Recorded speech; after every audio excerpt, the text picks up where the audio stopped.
नमस्कार, मैं हूं मृत्युंजय कुमार झा। बाजार आज और कल में आपका स्वागत है। इस खास शो के जरिए हम आपको बताते हैं आज का बाजार का पूरा एक्शन और साथ ही कल का बाजार कैसा रहने वाला है, कहां पर आपको कमाई के मौके बनेंगे, ये हम आपको बताते हैं। तो आज हमारे साथ इस खास शो में जुड़े हैं जी बिजनेस के मैनेजिंग एडिटर अनिल सिंघवी। हमारे साथ एक खास मेहमान हैं सेठी फिनमार्ट के विकास सेठी, और साथ ही मेरी पूरी रिसर्च टीम तैयार है।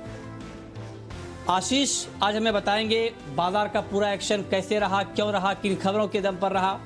ट्रैक्टर शेयरों में तेजी की वजह हम जानेंगे कुशल गुप्ता से। पूजा बताएंगी आज आरबीआई गवर्नर के साथ बैंक और एनबीएफसीज के प्रतिनिधियों की बैठक में किन अहम मुद्दों पर चर्चा हुई है। मानसी से हम जानेंगे एचएसबीसी की सीमेंट सेक्टर पर खास रिपोर्ट क्या है और भारत में कितना बड़ा लिकर का मार्केट है, ये बताएंगी देवांशी। तो ये तमाम रिसर्च हम जानेंगे, तमाम खबरें हम जानेंगे, लेकिन उससे पहले देखते हैं कि आज पूरे दिन मार्केट में क्या एक्शन रहा है। तो लगातार दूसरे दिन बाजार में गिरावट देखने को मिली और दिन के निचले स्तर के करीब बाजार जाकर बंद हुआ। करीब 1% की गिरावट के साथ निफ्टी 9200 के करीब बंद हुआ। वहीं सेंसेक्स भी 261 अंक फिसला। निफ्टी बैंक में भी 472 अंकों की गिरावट दिखी और 19,300 के नीचे बंद हुआ। मिड कैप शेयरों में आज 0.25% तक की कमजोरी दिखी है। तो लगातार दूसरे कारोबारी सत्र में आज बाजार गिरावट के साथ बंद हुए हैं। आगे बढ़ेंगे, लेकिन उससे पहले आपको बताते हैं कि आज के मार्केट में घरेलू संस्थागत निवेशकों ने और विदेशी संस्थागत निवेशकों ने कितनी खरीदारी या बिकवाली की है, ये आंकड़ा जरा आप देखिए। एफआईआईज यानी विदेशी संस्थागत निवेशकों ने कैश मार्केट में 1059 करोड़ रुपए की बिकवाली की है। वहीं डीआईआईज यानी घरेलू संस्थागत निवेशकों ने 995 करोड़ रुपए की बिकवाली की है। तो यानी दोनों तरफ से बिकवाली ही हुई है आज। ओके, और अब वक्त है ये जानने का कि आज के बाजार पर एडिटर्स टेक क्या है, और ये बताने के लिए हमारे मैनेजिंग एडिटर अनिल सिंघवी हमारे साथ जुड़े हैं। सर, बहुत बहुत स्वागत है आपका। बाजार आज मजबूत शुरुआत के बाद लड़खड़ा गया। आपने बाजार खुलने से पहले ही कहा था कि तेजी के छलावे में नहीं आए, और बिल्कुल उसी लाइन पर मार्केट ने आगे मूव दिखाया है। आपके हिसाब से ये कमजोरी क्यों आई है, आपने इसे कैसे भांपा? शुरुआत तो आज भारतीय बाजारों की मजबूत हुई और दिन के ऊपरी स्तरों पर, लेकिन टिक नहीं पाए। जहां खुले वहीं से धीमे धीमे धीमे पूरे दिन भर बिकवाली का प्रेशर हावी रहा। और इसकी सबसे बड़ी वजह थी कल जब हमने मई सीरीज की शुरुआत की, पहले ही दिन एफआईआईज की तरफ से दमदार बिकवाली के आंकड़े आए। कैश मार्केट में भी और वायदा कारोबार में भी घरेलू फंड्स ने भी बिकवाली की। इससे ट्रेडर्स का सेंटीमेंट थोड़ा सा कमजोर हो गया कि अगर एफआईआईज और घरेलू फंड दोनों मिलकर पहले दिन इतनी तेज बिकवाली कर रहे हैं तो ये तो बिल्कुल अप्रैल के विपरीत मामला है। और ऐसे में ऊपरी स्तरों पर टिकेंगे कैसे, ये बड़ा सवाल था, और हुआ भी वही। दिन के लोएस्ट पॉइंट के बेहद नजदीक जाकर बाजार बंद होते हुए दिखे। 9,200 के आसपास निफ्टी बंद हुआ है। बैंक निफ्टी मुश्किल से 19,000 के लेवल को बचा पाया। तो कुल मिलाकर यह कि बिकवाली का प्रेशर, ग्लोबल मार्केट्स भी अब है ना थोड़े लिमिट में ट्रेड कर रहे हैं। पहले जैसे अनाप शनाप तेजी या मंदी नहीं हो रही है, तो थोड़ा सा मार्केट में वॉलेटिलिटी कम हुई है और थोड़ा सा रेंज छोटी होती दिख रही है। लेकिन अब दो ट्रिगर्स ऐसे हैं जो बाजार को ऊपर नहीं जाने दे रहे हैं। पहला, कोरोना को लेकर अभी भी चिंता है, और दूसरा बिकवाली का दबाव। और उसी लिहाज से आज बाजारों में प्रेशर दिखा, और प्रेशर सबसे ज्यादा आता हुआ दिखा फिर से वही आपके लिए कुछ एफएमसीजी शेयर, कुछ एनबीएफसी, कुछ बैंक्स, ये दबाव में आते हुए दिखे और इनसे बाजार का मूड खराब हुआ है। ओके, तो आज बाजार में क्यों दबाव आया, किस तरह से दबाव आया, ये आपने जाना। लेकिन आज ऐसी कौन कौन सी खबरें रहीं जिन खबरों के दम पर अलग अलग सेक्टर में एक्शन दिखा है, ये बताने के लिए हमारे साथ आशीष चतुर्वेदी मौजूद हैं। आशीष, बताइए, खबरों के दम पर, खबरों की वजह से ऐसे कौन कौन से सेक्टर रहे हैं जहां पर हलचल दिखी है? देखिए, कल की भारी गिरावट और आज अच्छे ग्लोबल संकेतों के कारण बाजार की शुरुआत तो तेजी के साथ हुई, लेकिन बाजार ऊपरी स्तरों पर टिक नहीं पाया। और आखिरी 1 घंटे में 2:30 बजे के बाद से अगर आप गौर करें तो बाजार में बिकवाली हावी देखने को मिली, और इस बिकवाली को आज के सत्र में भी लीड किया बैंकिंग और एनबीएफसी स्टॉक्स में बैंकिंग स्पेस में अगर आप देखें तो प्राइवेट हो या पब्लिक सेक्टर की बैंक्स हो, सभी लगातार वीकनेस दिखा रहे हैं, काफी ज्यादा गिरावट और बिकवाली का प्रेशर देखने को मिल रहा है। आज के सत्र में भी अगर आप गौर करें तो दिग्गज state bank of India, bank of Baroda, axis bank, Kotak Mahindra bank जैसे कुछ स्टॉक्स हैं जो गिरावट के साथ बंद हुए। एनबीएफसी सेक्टर में भी हम देख रहे हैं लगातार सेलिंग प्रेशर देखने को मिल रहा है। कल के सत्र में भी भारी गिरावट थी, आज भी गिरावट जो है कंटिन्यू होते हुए नजर आई। और दिग्गज Bajaj finance, Repco home, HDFC limited और housing finance company Indiabulls housing finance, यहाँ पर भी बिकवाली का प्रेशर देखने को मिला। रियल एस्टेट स्टॉक्स भी हम देख रहे हैं कि पिछले एक हफ्ते से लगातार वीकनेस दिखा रहे हैं। फिनिक्स मिल्स, शोभा, डीएलएफ, गोदरेज प्रॉपर्टीज गिरावट के साथ बंद हुए। लेकिन फार्मा स्टॉक्स जहां पर हमने देखा था कि अप्रैल सीरीज में काफी ज्यादा आउट परफॉर्मेंस देखने को मिला था। ग्लेनमार्क फार्मा और बिंदु फार्मा अप्रैल सीरीज में लगभग 60% से ज्यादा का पॉजिटिव रिटर्न दिया था। लेकिन पिछले 2 दिन से अगर आप देखें तो थोड़ी सी बिकवाली यहाँ पर ऊपरी स्तरों से हावी होती हुई नजर आ रही है। और आज के सत्र में भी ग्लेनमार्क और बिंदु फार्मा, स्ट्राइड्स फार्मा और सिप्ला जैसे दिग्गज कंपनियों में गिरावट देखने को मिली। ग्लोबल संकेत बढ़िया थे, इसलिए मेटल स्टॉक्स में आज बिकवाली का दबाव ज्यादा देखने को नहीं मिला, लगभग 1.5 से 2% की गिरावट देखने को मिली। लेकिन गिरावट जरूर थी आज के सत्र में भी। नाल्को, वेदांता, हिंडाल्को, टाटा स्टील गिरावट के साथ बंद हुए। एफएमसीजी स्टॉक्स में भी हमने देखा था कि पिछले महीने काफी बढ़िया रन देखने को मिला था, लेकिन अब एफएमसीजी स्टॉक्स में भी अगर आप देखें तो वीकनेस साफ नजर आ रही है। ब्रिटानिया, डाबर, कोलगेट और एचयूएल स्टॉक्स, एचयूएल जैसी कुछ स्टॉक्स हैं जो गिरावट के साथ बंद हुए। कुल मिलाकर देखा जाए तो आज के सत्र में भी बाजार में बिकवाली का प्रेशर हावी रहा। ओके, तो ये अलग अलग खबरें, जिन खबरों के दम पर अलग अलग सेक्टर में हलचल दिखी है। अब रुक करते हैं अपने खास मेहमान का। हमारे साथ हैं सेठी फिनमार्ट के विकास सेठी साहब। विकास जी, बहुत बहुत स्वागत है आपका। अब मैं आपसे ये जानना चाहता हूं कि पिछले 2 दिनों से बाजार गिर रहा है, आगे ये गिरावट और कितनी बढ़ सकती है, और दूसरा ये कि कल के बाजार में इंट्राडे ट्रेडर को कहां पर ट्रेड करना चाहिए? बिल्कुल मृत्युंजय, देखिए, जब हम आज सुबह खुले थे तो हमने क्यूज लिए इंटरनेशनल ग्लोबल मार्केट से, जहां कल डाउ जोन्स में एक निचले लेवल से बहुत ही अच्छी रिकवरी आके आज जो डाउ जोन्स का इंडेक्स है वो पॉजिटिव बंद हुआ और उसी तर्ज पे हम बहुत तेज खुले। But by end of the day वो रैली फिजल आउट हो गई। बट आज जब हम अभी बात कर रहे हैं तो डाउ जोन्स वापस से अच्छे मूड माहौल में है, तो इसको देखते हैं हो सकता है कल का बाजार एटलीस्ट शुरुआती सत्र में अच्छा खुले, एक तेजी के साथ खुले, और उसके बाद वो कितनी टिकाऊ रहेगी ये देखना पड़ेगा। बट बाजार एक तो हमारे डोमेस्टिक क्यूज की ओर देखे तो एक स्टिमुलस पैकेज का जो इंतजार कर रहा है, तो उसके कारण से भी एक उम्मीदें बंधी हुई है, और जिस दिन भी वो आएगा उस दिन मुझे लगता है कि अच्छी खासी तेजी होगी और वो एक बार का मेरे ख्याल में इस टॉप बनना चाहिए। बाकी मई का महीना एकदम वोलेटाइल रहने की उम्मीद है। मुझे नहीं लगता अप्रैल के जैसे वन साइडेड रैली होगी या वन साइडेड बंदी होगी। बट मुझे लगता है इस महीने में हम 8,500 का नीचे का लेवल और ऊपर में 9,800 तक के लेवल्स तक के लिए तैयार रहना चाहिए। इस तरह की वोलेटिलिटी देखी जा सकती है इस महीने में। जहां तक कल के लिए एक स्टॉक का सवाल है, मुझे लगता है जो केमिकल्स का सेक्टर है वो काफी अच्छा कर रहा है, और वहां से मैंने नोफिल को पिक किया है कल के लिए। मुझे लगता है बहुत ही शानदार कंपनी है, रबर केमिकल्स बनाने वाली कंपनी है, फंडामेंटल्स बहुत ही अच्छे हैं, डेट फ्री बैलेंस शीट है और वैल्यूएशंस भी काफी आकर्षक है। मुझे लगता है कल के लिए इस स्टॉक में खरीदारी करनी चाहिए। कल का मेरा इस स्टॉक पे लक्ष्य रहेगा 90 रुपए। ओके, तो ये आपका बाजार पर आउटलुक और आगे किस तरह का ट्रेड होगा और खास करके कल आपको क्या ट्रेड करना चाहिए, ये आपको विकास जी ने बताया है। आगे हम पोजिशनल भी जानेंगे, लॉन्ग टर्म भी जानेंगे, लेकिन अब चलते हैं पूजा के पास, क्योंकि आरबीआई गवर्नर ने बैंकों, एनबीएफसी और म्यूचुअल फंड्स के प्रतिनिधियों के साथ बैठक की है। बैठक में कौन कौन से ऐसे अहम मुद्दे थे जिनके ऊपर चर्चा हुई है, ये हमें पूजा बताएंगी। बताइए पूजा। जी, आरबीआई गवर्नर ने बैंक्स, एनबीएफसीज और म्यूचुअल फंड के प्रतिनिधियों के साथ बैठक की, जिसमें कि उन्होंने काफी सारी मांगे रखी। यहाँ पर एनबीएफसीज और म्यूचुअल फंड का कहना था कि उनको अतिरिक्त लिक्विडिटी देने के लिए और सपोर्ट करना चाहिए। एनबीएफसी का कहना था कि कम रेटिंग या छोटी एनबीएफसी एमएफआई को भी बैंकों की तरफ से सपोर्ट मिलना चाहिए, और अभी फिलहाल जो राहत नहीं मिल रही है मॉरेटोरियम की, उसमें आरबीआई को दखल देना चाहिए। इसके अलावा एमएसएमईज को दिए गए लोन की रिस्ट्रक्चरिंग की अनुमति जो दी थी, उसे बढ़ाकर अब हर प्रकार का जो लोन है उसकी वन टाइम रिस्ट्रक्चरिंग की भी मांग यहां पर की गई थी। तो ये तो बैठक में कुछ बड़े फैसले निकल कर आए हैं, लेकिन इसके अलावा बैंकों ने मोरेटोरियम को अतिरिक्त 3 महीने बढ़ाने का भी एक प्रस्ताव रखा है गवर्नर के सामने। लॉकडाउन बढ़ने के चलते उन्होंने मोरेटोरियम भी बढ़ाने का प्रस्ताव रखा है, जिसका असर बैंकों पर तो होगा लेकिन उसका असर एनबीएफसीज पर भी ज्यादा देखने को मिलेगा, क्योंकि अनसिक्योर्ड रिटेल लोन पोर्टफोलियो जो है वहां पर बड़े डिफॉल्ट देखने को मिल सकते हैं। एसएमई पोर्टफोलियो में इनके बड़े डिफॉल्ट देखने को मिल सकते हैं, यानी कि मोरेटोरियम का ज्यादा कुछ फायदा एनबीएफसीज को नहीं मिलेगा। और अगर आगे वो पास ऑन भी करते हैं तो बैंकों की तरफ से एनबीएफसीज को भी यहाँ पर कोई भी राहत देने की बात फिलहाल नहीं की जा रही है। इसलिए कुछ फैसले जो कुछ प्रस्ताव है एनबीएफसीज ने रखे हैं आरबीआई के सामने, लेकिन बैंकों ने भी जो प्रस्ताव रखे हैं उसका असर यहाँ पर कुछ एनबीएफसीज में देखने को मिल सकता है।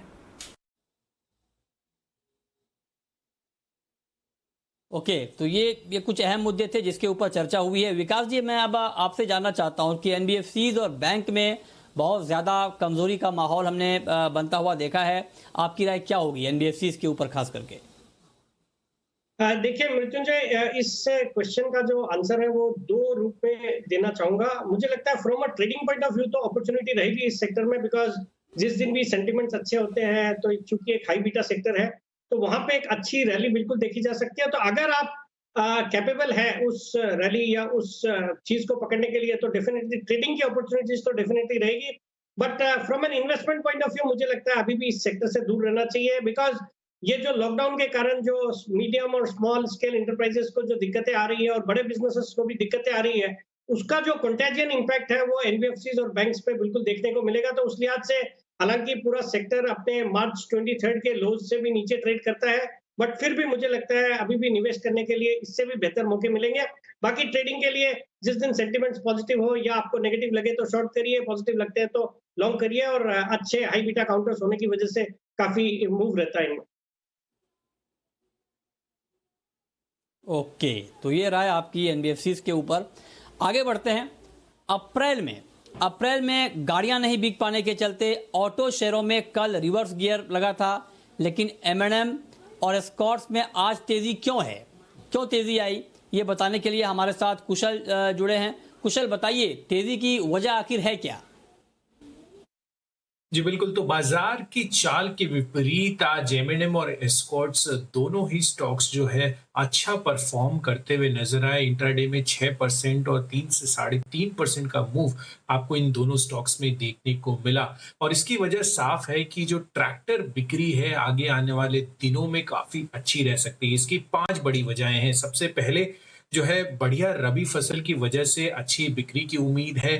दूसरा, सामान्य मॉनसून की उम्मीदों की वजह से जो है बिक्री बढ़ने की आशाएं जो है अब बढ़ गई हैं। तीसरा, इनको जो है शोरूम की डिपेंडेंस कम है अन्य ऑटो सेगमेंट्स के बजाय। साथ ही अगर आप ट्रैक्टर फाइनेंसिंग की बात करें तो वो प्रायोरिटी सेक्टर लेंडिंग फाइनेंसिंग में आता है, और साथ में अगर जो इंटर स्टेट मूवमेंट है फार्मिंग इक्विपमेंट्स को लेकर वो भी सरकार से उनको वो छूट दी गई है। तो ये 5 बड़ी वजहें हैं। इसके अलावा अगर आप कंपनी स्पेसिफिक जाएंगे तो महिंद्रा एंड महिंद्रा की जो 33% वॉल्यूम है वो ट्रैक्टर से आती है, जिनका 40 से 41% मार्केट शेयर है। और यही नहीं, इनका जो फार्म इक्विपमेंट सेगमेंट है वो बाकी ऑटो सेगमेंट के मुकाबले इनका ऑपरेटिंग मार्जिन 3 गुना से भी ज्यादा है। तो ये काफी बड़ी जो है पॉजिटिविटी है महिंद्रा एंड महिंद्रा के लिए। साथ ही अगर आप देखें एस्कॉर्ट्स की तरफ तो करीब 98% जो है इनकी बिक्री ट्रैक्टर से ही आती है। और ये भी देखना काफी इंपॉर्टेंट है कि अप्रैल महीने में जब इनके बिक्री आंकड़े आए थे खासकर महिंद्रा एंड महिंद्रा के, तो उन्होंने ये चीज साफ की थी कि जो ट्रैक्टर बिक्री है वो कहीं ना कहीं थोड़ी सी पॉजिटिविटी इनके ओवरऑल रिजल्ट्स में लेकर आया है। और यहाँ पर मैं आपको एक बात बता दूं कि ये जो पिछले 10 दिनों में यानी अप्रैल के लास्ट 10 डेज में जो इनकी बिक्री हुई है वो पिछले साल की जो भी औसत प्रतिदिन बिक्री है उसको ये मैच करता हुआ नजर आया था। यानी कि ट्रैक्टर की बिक्री की जो गति है उसमें कोई भी कमी हमें अप्रैल महीने में देखने को नहीं मिली थी। तो इसी बात से ये साफ होता है कि ट्रैक्टर बिक्री जो है काफी बेहतर आगे आने वाले दिनों में हम देख पाएंगे। ओके, तो बिक्री आगे आने वाले दिनों में किस तरह से दिखेगी ये आपको कुशल ने बताया। तो ऐसे में बिल्कुल संक्षेप में विकास जी मैं आपसे जानना चाहूंगा कि एम&एम और एस्कॉर्ट्स में अब करना क्या चाहिए? मृत्युंजय, बिल्कुल एक बहुत ही अच्छा सेक्टर है, और जिस तरह से कुशल भी अपनी रिपोर्ट में बता रहे थे मैं भी बहुत ही बुलिश हूँ कि अगर ये जब लॉकडाउन जब कभी भी खुलता है तो जो एग्रीकल्चर जो सेक्टर है वो काफी अच्छा करना चाहिए, बिकॉज मानसून एक अच्छा होने वाला है और सरकार का एक फोकस भी है रूरल इकोनॉमी को रिवाइव करने के लिए, और उसका एक डायरेक्ट इम्पैक्ट ये जो ट्रैक्टर बनाने वाली कंपनियां हैं, दिग्गज कंपनी M&M है, एस्कॉर्ट्स है, इन पे देखने को मिलेगा। तो मुझे लगता है कोई भी गिरावट आती है इन दोनों स्टॉक्स में तो उसमें खरीदारी करने का ही मौका ढूंढना चाहिए और लॉन्ग टर्म के लिहाज से बिल्कुल खरीदना चाहिए। ओके, ठीक है। तो आपको लॉन्ग टर्म के लिए ये दोनों शेयर अच्छे लग रहे हैं। ठीक है, आगे बढ़ते हैं। कोरोना का देश के अलग अलग हिस्सों में सीमेंट सेक्टर पर कितना असर पड़ा है, क्योंकि सरकार ने कंस्ट्रक्शन की एक्टिविटी को मंजूरी दी है, लिहाजा सीमेंट की डिमांड भी बढ़नी चाहिए। और इस पर दिग्गज ब्रोकरेज हाउस HSBC ने एक रिसर्च की है। रिसर्च में क्या है खास, ये बताने के लिए हमारे साथ मानसी जुड़ी हैं। बताइए मानसी। सीमेंट सेक्टर के डीलर चेक की अगर बात करें, सबसे पहले उत्तर भारत राजस्थान में धीरे धीरे अब कामकाज शुरू होता हुआ दिख रहा है, लेकिन पंजाब, दिल्ली, NCR में मांग में सुधार होना अभी बाकी है। राजस्थान में कीमतें 30 से 40 रुपए प्रति बोरी बढ़ी है और दिल्ली, NCR, पंजाब में 20 रुपए प्रति बोरी की बढ़त दिखी है। दक्षिण भारत, आंध्र प्रदेश, तेलंगाना में कामकाज शुरू होना अभी बाकी है, लेकिन तमिलनाडु में काम कम यूटिलाइजेशन के साथ शुरू हो चुका है और तमिलनाडु में ही 70 से 80 रुपए प्रति बोरी की कीमतों में बढ़ोतरी हुई है। साथ ही पूर्वी भारत की अगर बात करें, कोलकाता के ग्रीन जोन्स में काम शुरू हो चुका है। बिहार, उड़ीसा में मांग में अब भी सुस्ती है। कोलकाता में 50 रुपए प्रति बोरी दाम बढ़े हैं, बिहार, उड़ीसा में 20 रुपए प्रति बोरी दाम बढ़े हैं। पश्चिम भारत, गुजरात के सभी बड़े शहरों में लॉकडाउन, 0 लॉकडाउन है, इस वजह से कामकाज नहीं हो रहा, लेकिन महाराष्ट्र में औसत के मुकाबले सिर्फ 5% की मांग है। गुजरात में 10 रुपए प्रति बोरी की बढ़त है, लेकिन महाराष्ट्र में कीमत स्थिर है। और अंत में मध्य भारत की अगर बात करें तो मध्य प्रदेश में कुछ हद तक कामकाज शुरू हुआ है, लेकिन यूपी में लॉकडाउन का असर अब भी जारी है और मध्य प्रदेश में 25 से 30 रुपए प्रति बोरी के दामों में बढ़त देखने को मिली है। ओके, ठीक है, आगे बढ़ते हैं। कल से शराब की दुकानें खोलने की मंजूरी मिली है और दुकान खुलते ही शराब के लिए लंबी कतारें भी देखने को मिल रही है। लेकिन शराब का कारोबार देश में कितना बड़ा है और क्या ऐसे मुश्किल वक्त में भी बिक्री इतनी ज्यादा क्यों हो रही है, इस पर रिसर्च लेकर देवांशी आशर हमारे साथ जुड़ी हैं। देवांशी, बताइए क्या खास रिसर्च है। भारत में दूसरा लॉकडाउन 3 मई को खत्म होता हुआ दिखा और उसके बाद हमने देखा कि सबसे ज्यादा जो भीड़ लगी वो शराब की दुकानों पे लगी और उसके बाद काफी ऐसे सवाल आते हुए दिखे कि जब धीरे धीरे लॉकडाउन हटाने की बात थी तो उसमें सबसे पहले शराब की दुकानें क्यों खुली। अब इसकी 2 बड़ी वजह थी। सबसे पहले यहाँ पे मांग काफी बढ़ती हुई दिख रही है और दूसरी बड़ी वजह की शराब की बिक्री से सरकार को काफी फायदा होता हुआ दिखता है। सबसे पहला, जैसे कि मैंने कहा कि मांग काफी बढ़ती है। अगर 2019 की बात करें तो कुल मिला के 3.5 लाख करोड़ की लिकर की बिक्री होती हुई दिखी थी, जो कि काफी हाई है और अभी मांग धीरे धीरे और बढ़ती हुई दिख रही है। दूसरी बड़ी वजह कि सरकार को फायदा होता है, वो कैसे, मैं आपको बता दूं कि शराब की बिक्री से सरकार को करीब 2.5 लाख करोड़ की आय आती है। अगर स्टेट गवर्नमेंट्स की भी बात करें, राज्य सरकारों को करीब जो आय आती है उसमें 15 से 20% का जो हिस्सा है वो शराब की बिक्री से आता है। अब ऐसे कई स्टेट्स हैं जिसमें जो शराब की बिक्री है उससे जो रेवेन्यूज हैं या टैक्सेस हैं वो कई ज्यादा होते हैं और 15 से 20% से भी ज्यादा होते हैं। अब ऐसे स्टेट्स कर्नाटक, राजस्थान, उत्तर प्रदेश, पंजाब, मध्य प्रदेश, ये ऐसे स्टेट्स हैं जहां पे सरकार को, राज्य सरकार को शराब की बिक्री से काफी ज्यादा फायदा होता है और आय भी बढ़ती हुई दिख रही है। अब मैं आपको बता दूं, अगर हम कंजम्पशन की बात करें तो ग्लोबली जो कंजम्पशन है वो करीब प्रति इंसान 10 लीटर प्रति साल होता है। यूएस में भी हम देखते हैं कि 10 लीटर प्रति साल एक इंसान का कंजम्पशन माना जाता है। चाइना की बात करें तो करीब 7.5 लीटर है प्रति साल की बात करें तो, लेकिन भारत में केवल 5.5 से 6 लीटर प्रति साल का कंजम्पशन एक इंसान करता है। लेकिन अगर आप 2 से 3 ऐसे स्टेट्स देखें जैसे कि केरला है, पंजाब है, यहाँ पे एवरेज से काफी ऊंचा कंजम्पशन देखा गया है।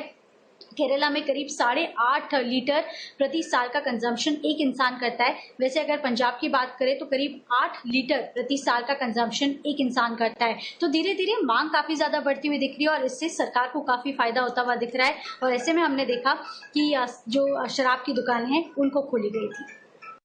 और अब वक्त है ये जानने का कि कल के लिए आपकी रणनीति होनी क्या चाहिए, और ये बताने के लिए हमारे मैनेजिंग एडिटर अनिल सिंघवी हमारे साथ बने हुए हैं। अनिल जी, कल भी क्या बेचकर चला जाए, सही रणनीति कल के लिए क्या होगी, कहां पर नजर रखनी चाहिए? 8,800 और 9,000 ये है वो 200 पॉइंट की मजबूत रेंज जिस पर बाजार की नजर है कल के लिए।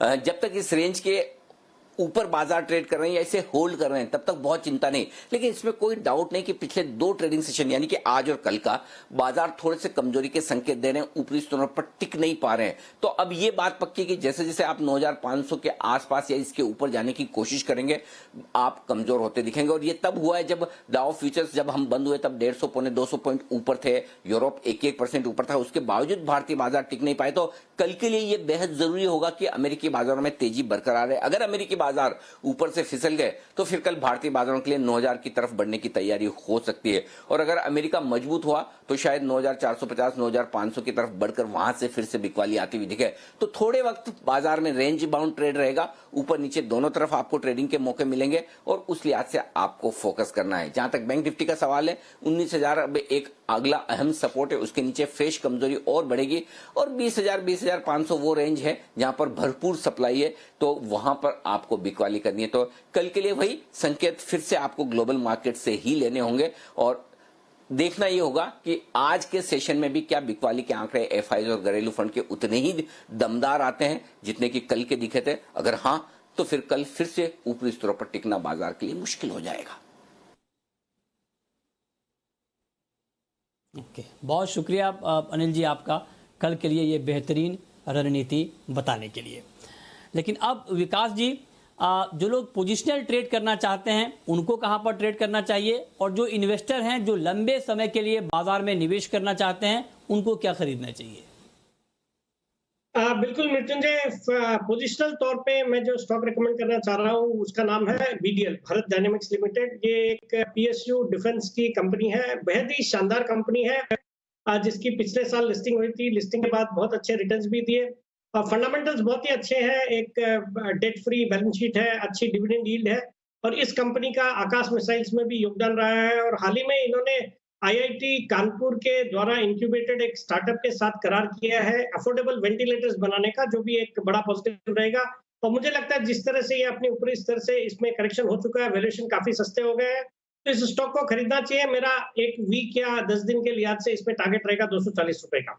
और जहां तक लॉन्ग टर्म के लिहाज का सवाल है, तो अभी थोड़ी देर पहले हम एक सेगमेंट की चर्चा कर रहे थे, ट्रैक्टर वाला सेगमेंट, तो वहां से एक प्योर प्ले ट्रैक्टर और टिलर्स बनाने वाली कंपनी वीएसटी टिलर्स को मैंने पिक किया है।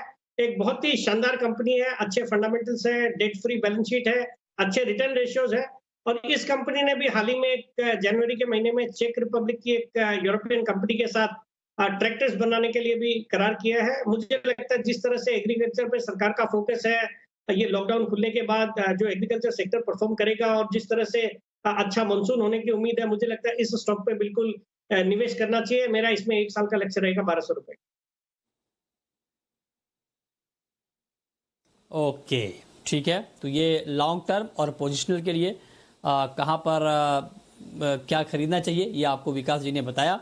लेकिन अब वक्त है ये जानने का कि ऑप्शन के जरिए आपको कहां पर कमाई के मौके कल मिलेंगे।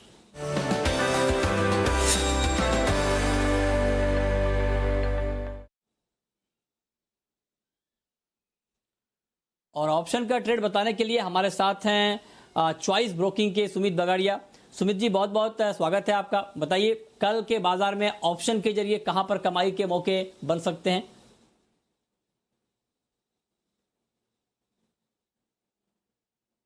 ओके, तो सुमित जी अभी हमारे साथ जुड़ेंगे और आपको बताएंगे कि ऑप्शन में आपके लिए कहां पर ट्रेड करने का मौका बनेगा, कहां पर आप ऑप्शन के जरिए ट्रेड कर पाएंगे, क्योंकि बाजार पिछले 2 दिनों से लगातार गिर रहा है। कल भी मार्केट में हमने तेज़ गिरावट देखी थी, आज भी बाजार गिरकर बंद हुआ है। हालांकि कल के मुकाबले आज की गिरावट थोड़ी बहुत कम है कल के मुकाबले, लेकिन फिर भी कल का बाजार कैसा रहेगा और बाजार जैसा भी रहेगा, ऐसे माहौल में आपको कहां पर ट्रेड करने का मौका मिलेगा, ये हम अभी आपको बताएंगे। सुमित बगाड़िया हमारे साथ जुड़ चुके हैं। सुमित जी बताइए, ऑप्शन के जरिए कल कहां पर मिलेंगे कमाई के मौके? हाय मृत्युंजय, देखिए ऑप्शन के जरिए जो मेरे को लग रहा है कि कमाई के मौके मिलेंगे वो इंडेक्स और ऑप्शन और स्टॉक दोनों के अंदर है। तो पहले इंडेक्स की बात करते हैं। इंडेक्स में बैंक निफ्टी ने आज कमजोरी दिखाई है और मेरे को लगता है कि और भी कमजोरी देखने को मिलेगी। चार्ट वीक ही लग रहे हैं, जब तक कोई पॉजिटिव न्यूज नहीं आता या जब तक कोई टर्न अराउंड नहीं आता बेरी काम करना है। यहाँ पे बैंक निफ्टी के अंदर मेरे को लग रहा है कि 7 मई वाला 19,000 का फुट लेने का सलाह रहेगा 250 रुपए से 300 रुपए के आसपास, 250 रुपए से 300 रुपए के आसपास, जिसमें स्टॉप लॉस लगाना होगा 150 का। और ये बैंक निफ्टी का 19,000 का फुट का टारगेट बन सकता है 1 से 2 दिनों के अंदर 450 से 500 रुपए तक का। तो बैंक निफ्टी का 19,000 का फुट लेने का सलाह रहेगा।